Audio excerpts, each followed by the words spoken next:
오늘 본문에는 베드로가 나오고 유대인들 무리가 등장을 합니다.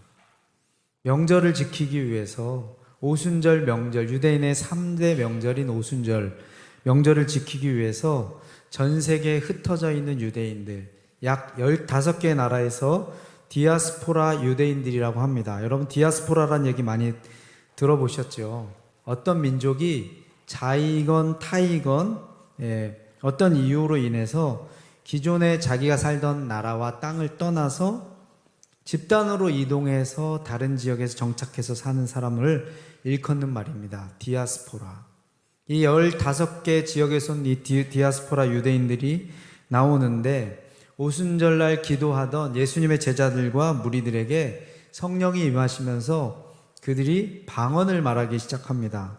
그런데 그때 그들이 말했던 방언은 오늘날 우리 교인들이 하는 그런 방언, 하는 사람도 못 알아듣고 듣는 사람들도 못 알아듣는 그런 신비한 방언이 아니라 하는 사람은 뭔 말인지 잘 모르지만 듣는 사람은 알아들 수 있는 외국어 방언이었습니다. 하는 사람은 지금 성령에 충만해서 자기가 무슨 말로 하는 기도인지는 모르지만 그게 정확한 언어로 구성되어 있어서 듣는 사람들은 이게 자기 나라 말인 거를, 자기 지역 말인 거를 알아들 수 있었지요. 사람들은 너무 놀랐습니다. 이 갈릴리 사람들, 외국어 학원 다녀볼 기회도 없었고 외국에 나가서 유학할 경험도 없었던 이 무식한 사람들이 자기들이 살고 있는 저기 먼데 지역, 아시아와 아프리카, 유럽에 있는 각 나라 말을 유창하게 하는 그 사람들을 보고 너무 신기해서 놀라서 사람들이 몰려들었습니다. 이 몰려든 이 기회를 베드로가 놓치지 않고 기회를 포착해서 그들에게 설교를 합니다. 여러분이 바로 예수님을 십자가에 못 박혀 죽었고 예수님께서 그 죽음에서 다시 부활하셨고 우리들이 바로 그 증인입니다 라고 하는 설교를 합니다.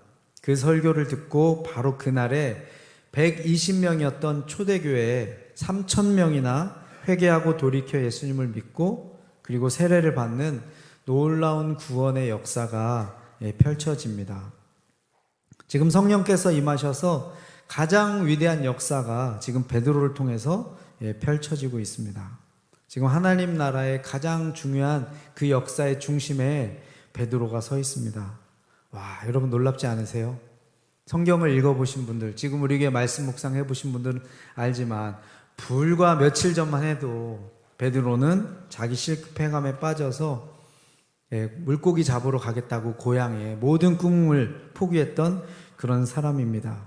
이제 더 이상 목적 없는 삶을, 자포자기한 삶을 살겠다고 결심한 그 베드로가 세계 각국에서 몰려든 그 수많은 사람들, 그리고 그 숫자도 엄청난 3,000명의 사람들을 회개하고 돌이키고 초대교회 성도들이 되게 하는 그 위대한 역사의 중심에 지금 베드로가 우뚝 서 있습니다. 베드로 보면 너무 부럽습니다. 저도 또 여기에 있는 우리 성도님들도 베드로처럼 의미 있고 가치 있는 삶을 살고 싶어 하실 거라고 그렇게 확신합니다. 우리 모든 사람들이 가지고 있는 공통적인 갈망, 필요 중에 하나는요, 어떻게 하면 우리 인생을 가치 있고 보람되게 살 것인가. 내가 붙잡고 싶은 가치를 우리는 쫓아서 살아가는 그런 존재들입니다. 의미 있는 일을 할 때 우리는 보람을 느끼고 우리 존재 가치를 느낍니다. 의미 있는 사람을 위해서 뭔가 보탬이 되고 유용한 역할을 할 때 우리 마음속 깊은 만족을 누리게 됩니다. 오늘 본문에 보면 별 볼 일 없는 베드로의 인생을 하나님께서 어떻게 사용하셔서 이렇게 값지고 의미 있는 인생이 되게 하셔서 그 인생에 의미와 가치를 부여해 주시고 또 그의 역할을 통해서 얼마나 많은 사람이 복을 받는지 그 비결을 여러분과 좀 나누고 싶습니다. 첫 번째는요, 우리 인생에 의미 있고 가치가 있으려면 하나님께 쓰임받는 인생이 값진 인생입니다. 하나님께 쓰임받을 때 우리의 인생의 의미와 가치는 깊어집니다. 오늘 본문의 오순절날 성령이 임하시죠. 하나님의 특별한 역사가 펼쳐지고 있습니다. 그런데 오늘 성경에 보면요, 하나님의 성령님의 위대한 역사의 중심에 베드로를 주목하고 있습니다.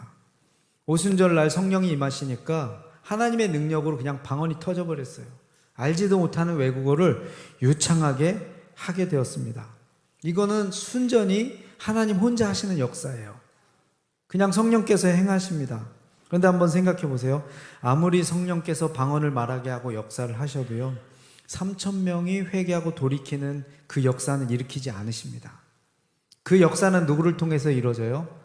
베드로라고 하는 사람을 통해서 하나님께서 그 일을 하시는데, 베드로의 설교의 구성을 보면요, 엄청 탁월합니다.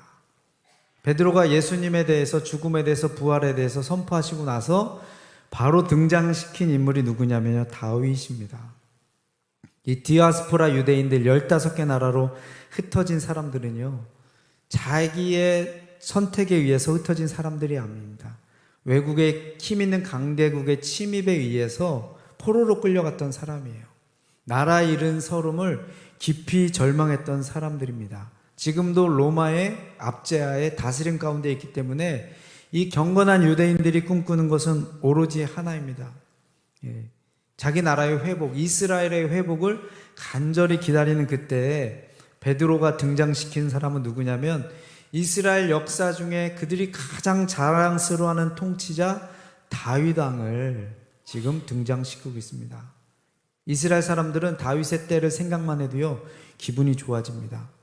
다윗과 솔로몬의 때에 엄청나게 많은 영역의 그 확장이 이루어집니다. 나라가 커지고요, 가장 강대한 나라로 급부상하게 될 때가 바로 다윗의 때입니다. 그리고 다윗이 했던 설교를 인용합니다. 다윗이 믿음으로 예수님 그리스도를 보았다라고 하는 그 설교를 접목해서 그들에게 합니다. 성령께서 일하시지만 베드로라고 하는 한 사람, 그리고 그가 했던 엄청나게 탁월했던 그 설교가 있었기 때문에 3,000명이 돌이키고 회개하는 역사가 있었다고 하는 것이죠. 지금 성령께서 일하시고요, 그리고 베드로가 함께 일하고 있습니다. 하나님 나라는요, 하나님과 사람의 협업으로 이루어지고 있습니다. 협업한다는 얘기는요, 하나님께서 우리와 상관없이 혼자 일하지 않으시고 반드시 하나님의 위대한 역사를 하실 때는 우리를 통해서 우리를 사용하신다고 하는 것입니다. 성령님의 역사 없는 우리만의 노력은요, 힘이 없지요. 역사는 능력이 드러나지 않습니다.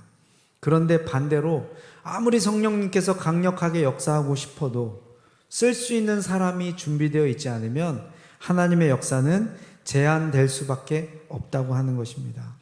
우리 인생을 값지게 살 수 있는 첫 번째 우리가 기억해야 될 것은, 하나님께 쓰임받는 인생이 값진 인생이고 보람된 인생이라고 하는 것입니다. 하나님께서 베드로를 사용하시는데 성령의 능력으로 사용하시지만 그의 타고난 기질과 재능을 사용하십니다. 하나님은 우리의 있는 모습 그대로 사용하시고요, 우리가 가진 그것을 사용하십니다. 내가 아닌 다른 사람으로서 하나님 앞에 쓰임받는 것이 아니라 내 모습 그대로 하나님 앞에 쓰임받게 됩니다. 베드로 하면 베드로의 특징이 있죠. 즉흥적인 사람입니다. 즉흥적이에요. 현장성이 굉장히 강한 사람입니다. 그리고 주도적입니다. 그리고 그는 곰곰이 치밀하게 생각하기보다는 일단 움직이고 보는 그런 사람들입니다. 지금 3,000명이 회개한 사람만 3,000명인데 둘러싼 무리는 수천 명에서 수만 명까지 되겠죠. 이 사람들을 어떻게 전도하고 복음을 증거할까 치밀한 계획을 세우기에는 시간이 촉박합니다. 지금 당장 움직여야 됩니다. 즉흥적이고 웅변력이 뛰어난 베드로, 타고난 그 기질을 가지고 있는 베드로를 지금 바로 그 현장에서 주님께서 사용하고 계시다고 하는 것입니다. 베드로는 일단 저지르고 보는 스타일입니다. 그래서 실수도 많이 했지만 그의 약점이 지금 강점이 되어서 인류 역사에 어떻게 보면 가장 위대한 순간이 펼쳐지는 그 중심에 약점 투성이었던 그 기질을 하나님께서 온전케 하셔서 그의 강점으로 변화시켜서 지금 사용하고 있는 것입니다. 38절의 말씀에 보니까 베드로가 이르되 너희가 회개하여 각각 예수 그리스도의 이름으로 세례를 받고 죄 사함을 받으라. 그리하면 성령의 선물을 받으리니. 베드로는요, 돌직구 스타일입니다. 빙빙 돌려서 얘기하지 않습니다. 본론만 간단히 얘기합니다. 설명을 장황하게 하면요, 지루해져 가지고 그 사람들이 반응할 시간이 부족합니다. 핵심만 딱딱 찍어가면서 그들의 회개를 촉구합니다. 그리고 무엇을 해야 될지 짧은 몇 마디 말 중에서 그들이 무엇을 행할지를 그들에게 명확히 알려주는데, 이것은 베드로가 가지고 있는 타고난 기질입니다. 주는 그리스도시요 살아계신 하나님의 아들이십니다. 너희는 나를 누구라고 하느냐? 예수님께서 물어보셨을 때도 베드로는 직관력이 아주 뛰어난 사람이라서 그 본질을, 예수님이 지금 어떤 답을 원하시는지를 즉각적으로 깨닫고 일단 바로 그렇게 직접적으로 그렇게 예수님께 고백했던 사람이 베드로입니다. 우리 하나님 앞에 쓰임받는 인생, 여러분 지금 어떻게 지금까지 하나님 앞에 쓰임받아 오셨습니까? 지금까지 하나님 앞에 쓰임받았던 것 여러분 충분히 만족하십니까? 하나님께서 저와 여러분에게 더 큰 갈망을 불어넣어 주시기를 소원합니다. 하나님, 더 크게 주님 앞에 사용받고 싶습니다. 더 많은 영혼을 살리는데 저의 인생이 도구가 되기를 원합니다. 두 번째는요, 우리가 하나님 앞에 값진 인생을 살기 위해서는요, 우리에게 주어진 기회를 붙잡아야 됩니다. 우리 인생의 기회가 늘 있는 것이 아니죠. 베드로의 설교도 탁월하지만 베드로가 그 설교를 바로 그 시점에 했었던 찬스를 놓치지 않는 순발력에 대해서 우리가 주목할 필요가 있습니다. 우리 오늘 읽은 본문은 아니지만 이 설교를 베드로가 어떻게 시작했는지 사도행전 2장 14절에 이렇게 기록되었습니다. 베드로가 11 사도와 함께 서서 소리를 높여 이르되 유대인들과 예루살렘에 있는 모든 사람들아, 이 일을 너희로 알게 할 것이니 내 말에 귀를 기울이라. 지금 막 방언하고 있는 이게 무슨 현상인지 내가 설명해 줄 테니까 내 말에 기울이라. 막 웅성웅성대는 그 청중에 대해서 베드로가 바로 기회를 포착해서 내 말에, 지금 내가 당신들에게 설명해 줄 테니까 너무 신기해하지 말고 내가 말할 테니까 잘 들어라. 바로 그 기회를 포착해서 모든 사람의 이목을 자기에게로 주목시킵니다. 그는 어부였습니다. 농부는요, 파종의 시기가 있고 그 다음에 돌보고 추수 때까지 기다려야 됩니다. 성실해야 됩니다. 그런데 베드로는 어부였어요. 성실하게 아무 때나 나가서 그냥 금을 내린다고 물고기가 잡히진 않습니다. 물때라 그러죠. 물때. 고기가 들어오는, 고기가 잡히는 그 시점을 명확히 판단해서 물고기들이 잡힐 만한 그 시점에서는요, 잠깐도 놓치면 안 됩니다. 바로 그냥 그물을 던져서 그 짧은 시간 안에, 그래서 어떻게 보면 10시간 밤이 새도록 수고하는 것보다 물고기가 때가 딱 왔을 때 그물을 던지는 그 순간 포착 능력이 더 요구되는 그 어부의 생활을 오랫동안 했던 사람들입니다. 지금 베드로는 그 찬스를 놓치지 않고 있습니다. 자기 인생에 찾아온 하나님 앞에 쓰임받을 수 있는 그 놀라운 특권을 놓치지 않고 있습니다. 여러분, 우리가 어떨 때는요, 치밀하게 생각하며 계획을 세워야 될 때가 있습니다. 또 어떨 때는 이제 그 계획을 다 세워놓고 내 힘으로 안 되기 때문에 하나님께서 이루어 주시기를, 할 수 있는 것이 기도밖에 없어서 기도해야 될 때가 있습니다. 그런데 또 어떤 때는요, 이제 하나님께서 믿음으로 주실 것을 확신하고 행동으로 옮겨야 될 때가 있습니다. 여러분, 우리 인생에는요, 그 찬스가, 기회가 주어지는 때가 늘 있는 것이 아닙니다. 회개해야 될 때가 있고요, 성령께서 마음의 문을 열어주시고 감동을 주실 때 예수님을 믿어야 될 때가 있는 것이고요, 내가 교회의 목자로 또는 여러 가지 다양한 모양으로 섬겨야 될 때, 그 섬겨야 될 때가 있습니다. 제가 요즘 요한 웨슬레 생애에 대해서 전기를 읽으면서 공부하는데요, 요한 웨슬레가 다른 걸 다 잘하는데 너무 치밀한 사람이에요. 너무 계획적인 사람이에요. 사랑하는 여인을 2번이나 놓쳤어요. 민기적거리다가. 한 번은 민기적거리다가 1년 동안 저 여자는 다 준비돼서 프로포즈만 해주면 내가 당신을 원합니다, 결혼할 준비가 다 돼 있었는데 1년 동안 말을 안 하는 거예요. 1년 동안. 서로가 사랑하는 것도 확신하고, 그런데 요한 웨슬레는 계속 기다리는 것입니다. 그래서 너무 그 사랑하는 여인을 잃은 그 아픔 때문에 이 세계적인 위대한 영적 지도자가, 물론 젊은 나이였지만 몇 달 동안을 병에 걸린 사람처럼, 죽은 사람처럼 아파서 괴로워하는 모습이 그의 전기에 나와 있습니다.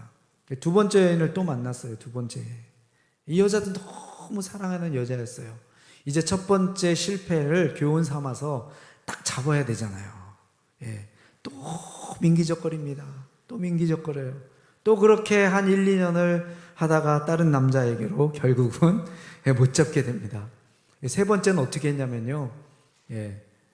2주 만에 결혼을 결정합니다. 거꾸로. 두 번의 실패에 너무 트라우마가 생겨서. 그런데 하필 세계 3대 악처라고 하는 그 여자를 선택하게 돼요. 그래서 요한 웨슬레는 모든 그의 인생에는 하나님의 축복과 은혜가 넘쳤지만 결혼에는 예외였다. 그의 전기에 기록되어 있습니다. 결정타를 날려야 될 인생에 주어진 찬스를 놓치고 있는 거죠. 재고 따지고 하다가 그 기회가 떠나버리는 것입니다. 여러분, 하나님께서 지금 여러분의 인생에 주신 기회는 무엇입니까? 지금 이 말씀을 들으면서 여러분 마음속에 떠오르는 것이 있을 거예요. 이거는 내가 섬겨야 되는데, 이거는 내가 해야 되는데, 이 사람은 내가 전도해야 되는데, 이 사람은 내가 돌봐야 되는데. 여러분, 성령께서 주시는 그 찬스를 붙잡으시기 바랍니다.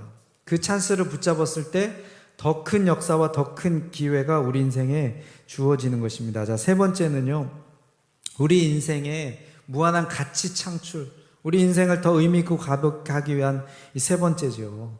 성령으로 충만한 사람을 하나님께서 복되게 하십니다. 오늘 베드로의 성령을 받은 베드로의 모습에는요, 두 가지 특징이 나타납니다. 2장 36절에 그의 설교에 나오는데요. 그런즉 이스라엘 온 집은 확실히 알지니 너희가 십자가에 못 박은 이 예수를 하나님이 주와 그리스도가 되게 하셨느니라. 돌직구를 날립니다. 이 사람들에게 붙잡혀서 죽을까봐 도망가던 베드로의 모습은요, 온데간데 없습니다. 세상에 이 사람이 어떻게 이렇게 담대할 수 있을까? 그 뒷감당 어떻게 하려고? 이스라엘 온 집은 확실히 알지니 너희가 십자가에 못 박은 이 예수. 지금 당신들이 예수님 십자가에 못 박았다고 그 사람들에게 그냥 대놓고 지금 그 사람들에게 직언을 하고 있습니다. 여러분, 성령 충만의 첫 번째 특징은요, 담대해집니다. 두려움이 없어지고요, 용기가 생기고 확신이 생기고 겁이 없어집니다. 여러분, 세상에서 제일 무서운 사람이 어떤 사람이에요? 겁 없는 사람이에요. 겁 없는 사람. 겁 없는 사람. 실수와 실패를 두려워하지 않는 사람이 세상을 변화시킵니다.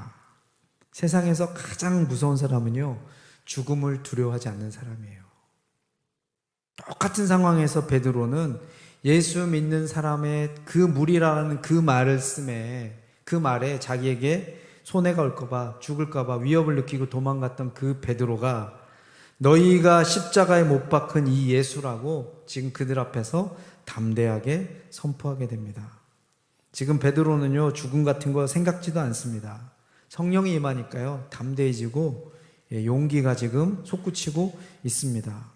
성령을 받은 사람들은요, 두려움을 짓밟는 사람들입니다. 여러분, 근심 걱정, 두려움이 여러분을 지금 장악하고 있습니까? 여러분, 성령 충만을 받으세요. 성령 충만을 모호하게 관념적으로 추상적으로 생각하신다면요, 지금 여러분 구체화시키기 바랍니다. 내가 지금 성령을 받을 중요한 이유는 나를 장악하고 있는 그 두려움을 내가 짓밟기 위해서입니다. 건강 때문에 두려운 분이 있어요. 건강 때문에. 혹시 내가 몸이 더 안 좋아지면, 내가 병 걸리면 어떨까? 또 재정 때문에 두려움에 붙잡혀 있는 사람이 있습니다. 그런데 성령으로 충만한 사람은요, 담대해집니다. 모든 두려움을 몰아냅니다. 두 번째는요, 성령으로 충만한 사람은요, 자기 이익을 신경 쓰지 않습니다. 우리 같은 맥락일 수도 있는데, 우리가 담대하게 말하지 못하는 가장 큰 이유는 뭐예요? 내가 이렇게 했다가 저 사람들은 해코지 당하고 내 생명이 위협이 되고 내 이익이 박탈당할 것에 대한 생각 때문에 우리가 해야 될 말도 제대로 못하고 쪼그라들어 사는 경우가 얼마나 많은지 모르겠습니다. 성령으로 충만한 사람은요, 자기 이익으로부터 자유로워집니다. 이미 자기를 내려놨기 때문에 더 이상 욕심을 부리지 않습니다. 여러분, 사람이 가장 연약해질 때가 언제예요? 약점이 가장 많이 보일 때가 욕심낼 때인데, 욕심낼 때. 탐욕스러워질 때, 더 가지려고만 할 때 보면요, 그때는 막 실수도 엄청 많이 하고요, 탈법도 하고, 법도 어기고, 그리고 자기의 욕심이 다 노출돼서 큰 실수를 저지르게 됩니다. 이런 사람들 컨트롤하기가 제일 쉬워요. 욕심 많은 사람들. 떡밥만 던지면 됩니다. 이 사기꾼들이 그걸 쓰는 거예요. 떡밥 몇 번 던지다가 믿음 줍니다. 욕심 많은 사람들. 한꺼번에 큰 거를 노리는 사람들. 그리고 공식을 딱 세우지요. 내가 요만큼 했는데 이렇게 줬으니까 다음엔 더 많이 몰빵해야겠다. 그래서 거기 탁 넘어가는 거예요. 그런데 자기를 비우는 사람은요, 다른 사람을 주기 원하는 사람은요, 내가 무엇으로 그 사람을 흔들려고 해도 그 사람을 흔들 수가 없습니다. 성령으로 충만한 사람은요, 결핍에서 벗어난 사람들입니다. 더 가지려고 막 발버둥 치지 않기 때문에 자기 이익으로부터 자유로워진 사람입니다. 성령 충만에 여러 요소가 있지만 오늘은 여러분이 두 가지만 생각해 주셨으면 되겠어요. 두려움을 극복하고 담대한 용기가 생긴다. 내가 더 가지려고 하는 탐욕과 이기심으로부터 자유로워져서 더 주려고 한다. 여러분, 주려고 하는데 아무리 미끼를 던져도요, 물지 않습니다. 아무리 약점을 잡으려고 해도 주려고 하는 사람을 우리가 어떻게 그 흠집을 낼 수가 있겠습니까? 자, 이제 마지막 포인트인데요. 어떻게 베드로가 이렇게 성령의 사람이 될 수 있었을까? 성령 받은 것은요, 하루에 단 그 순간에 임했습니다. 그냥 어부인 베드로를 성령이 임하셔서 이렇게 위대한 설교자로 하루아침에 바뀌는 역사가 일어났을까요? 아니죠. 성령이 임하시기 전에 베드로는 훈련을 받았습니다. 예수님께 훈련을 받았어요. 여러분 한번 생각해 보세요. 지금 베드로라고 하는 그 사람 빼면요, 예수님이 있어야 될 자리예요. 예수님이 있어야 할 그 자리에 지금 베드로가 예수님의 자리를 대신하고 있습니다. 그만큼 지금 베드로는요, 성장해 있고 성숙한 위대한 설교자로 예수님과 같은 사역을 펼쳐나가고 있습니다. 그런데 베드로는 성령 받기 전에 예수님으로부터 오랫동안 특별한 훈련을 받았습니다. 그 훈련이 기반이 되고 성령이 임하셨을 때 이제 베드로를 통해서 주님이 위대한 역사를 펼치기 시작하신 것입니다. 훈련은 반드시 결과를 만들어냅니다. 다른 말로 하면요, 훈련이 없으면요, 결과가 만들어지지 않습니다. 은혜를 주시고 성령을 주시는 것은 하나님의 몫이지만 훈련을 하고 훈련을 받는 것은 우리 사람의 몫입니다. 저희 어릴 때 저희 이제 형하고 둘이서 자취 생활을 했습니다. 제 형이 4살이 많아요. 심심해요. 월간 만화책 언제 나오나. 보물섬이라는 만화가 있었어요. 그 만화 나오기만 이제 기다립니다. 뭔가 특별한 일이 없을까?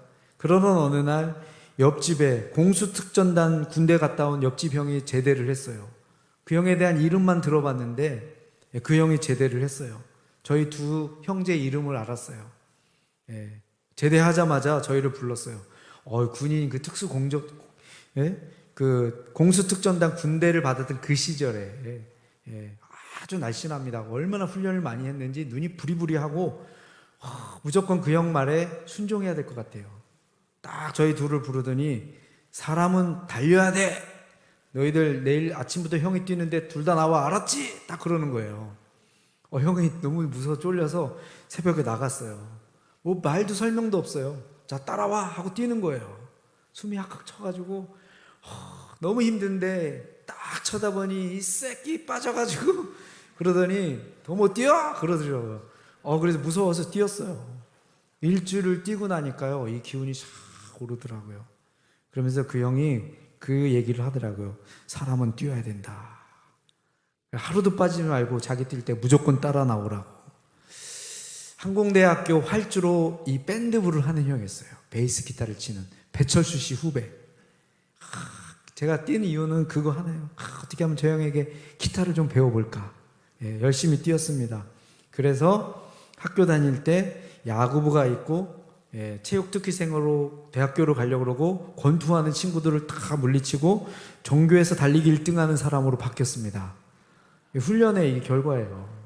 예, 오래 달리기를 엄청 잘했는데 지금은 묻지 마세요. 그 다음에 이제 또 다른 훈련이 찾아왔어요. 예, 아주 싸움을 잘하는 형이 등장을 했어요. 예, 이분은 전문 싸움꾼의 전문 땅꾼이었어요. 뱀 잡는 거 아시죠? 예, 뱀 잡는 거 싫어서 저는 그분을 멀리 했는데 저 형이 또 이분한테 꽂혔어요. 여름 방학마다 전국 산 다니면서 뱀 잡으러 다니는 거예요. 뱀 잡으러. 여러분, 땅꾼들을 뱀 어떻게 잡는지 아세요?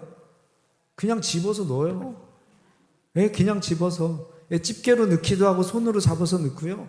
예, 기가 막힌 게 뱀들이 땅꾼 앞에서 도망도 못 갑니다. 예, 그냥 지려요, 그냥. 뱀들이 그냥 얼어가지고 움직이지도 못합니다. 예. 그래서 저 형이 또 그 훈련을 탁월하게 받아가지고 어디 뱀 없나. 뱀만 찾아다니는 거예요. 저는 뱀 오면 무서워가지고 도망가는데 그 특별한 훈련을 받은 이 형은 뱀을 너무너무 잡고 싶어 하는 거예요. 뱀만 나타나라. 그런 어느 날 교회, 시골 교회에 전도사님이 부임을 해오셨어요. 이 땅꾼, 싸움 잘하는 그런 투박한 남자가 아니었고, 남자는 무조건 달려야 돼. 공수특전단도 아니었어요. 피부도 너무 하얘가지고 여자 같아가지고 이분 남자인가 여자인가 할 정도로 매가리도 없어 보이는 그분에게 깊은 힘이 나오는 세계 선교의 비전을 가진 그런 영적인 리더였었어요. 부드럽게 다가오고 친절하게 사랑으로 다가오는데 뭔가 이게 남자 같지도 않은데 이게 스며들기 시작하는데요. 마음의 중심이 바뀌는 그 놀라운 경험을 하면서 저의 눈을 뜨면서 세계 선교를 향해서 바라보기 시작했습니다. 그래서 달리기 좋아하고 뱀 잡기 좋아하던 두 형제 중에 한 명은 인도로, 한 명은 몽골로 그렇게 선교사로 파송되었답니다. 누가 훈련하느냐, 누구에게 영향력을 받느냐가 그 사람의 인생을 바뀌게 되는 것이죠. 교회에서 이단을 제거하는 가장 좋은 방법은 강대상의 교육을 많이 받은 지도자를 올리는 것이 아니라 교인석에 훈련을 많이 받은 교인들을 앉히는 것이다. 교회 3.0이라고 책을 쓴 닐콜 목사님이 이 책에서 한 말입니다. 여러분, 저와 여러분은 우리가 원하든 원치 않든 우리와 같은 종류의 사람을 재생산하게 되어 있습니다. 누군가를 재생산합니다. 재생산은요, 예수님이 선택하신 방법입니다. 예수님이 이 목적으로 제자들을 훈련하셨어요. 하나님 나라는 재생산을 위해서 훈련받은 사람들, 그들을 통해서 배가 되는 방식으로 이루어집니다. 예수님은 12명 택해서 제자 훈련했는데 오늘 베드로와 사도들이 한 그들의 재생산은요, 3,000명이 돌아오는 역사가 기하급수적으로 배가하는 하나님 나라의 성장을 보여주고 있습니다. 내비게토의 선교의 창시자인 도슨 트로트맨이 한 말입니다. 활동으로 생산을 대신할 수 없고 생산으로 재생산을 대신할 수 없다. 우리가 어떤 종류의 사역에 참여하고 있든지 반드시 재생산을 가져오는 일에 직접 참여하고 있어야 한다. 여러분, 하나님의 나라는요, 하나님 나라의 배가는 훈련을 통해서 이루어집니다. 제자는 태어나는 것이 아니라 훈련으로 만들어지는 것이다. 월터 헬릭슨이라고 하는 분이 한 유명한 말입니다. 우리 교회에서 많은 훈련들이 진행되고 있습니다. 여러분, 우리가 여러분 인생을 더 값지고 열매 맺고 의미 있게 하시려면요, 훈련을 받으셔야 됩니다. 우리 담임 목사님 찾아가셔서 목사님 뭐 훈련 없습니까? 저 너무 훈련 받고 싶어요. 제 안에 있는 잠재력 은사를 극대화시키고 싶습니다. 저 좀 훈련시켜 주세요. 지금 선교학교가 진행되고 있습니다. 어제 저녁에도 실습하고 훈련을 했는데요, 놀랍습니다. 그 내용은 제가 나중에 알려드리도록 하겠습니다. 우리 시간 함께 기도하겠습니다. 하나님, 저도 베드로처럼 쓰임받고 정말 의미 있고 가치 있는 인생을 살고 싶은데 먼저는 하나님 앞에 쓰임받고 싶어하는 열망을 주시고 하나님께서 제 인생에 주신 그 기회를 붙잡게 해 주시고, 그리고 무엇보다도 성령으로 충만해서 두려움과 이기심을 극복하게 해 주시되, 하나님 저를 훈련하여 주시옵소서. 나의 있는 기질과 재능 그대로를 사용하시는 주님, 저를 온전히 사용하여 주시옵고, 하나님 우리 교회, 우리 온양온천교회를 주님 사용하여 주시옵소서. 성령으로 기름 부어 주시옵고, 하나님 쓰시기에 가장 편한 도구로 준비되게 하여 주시옵소서. 우리 다 같이 통성으로 기도하겠습니다.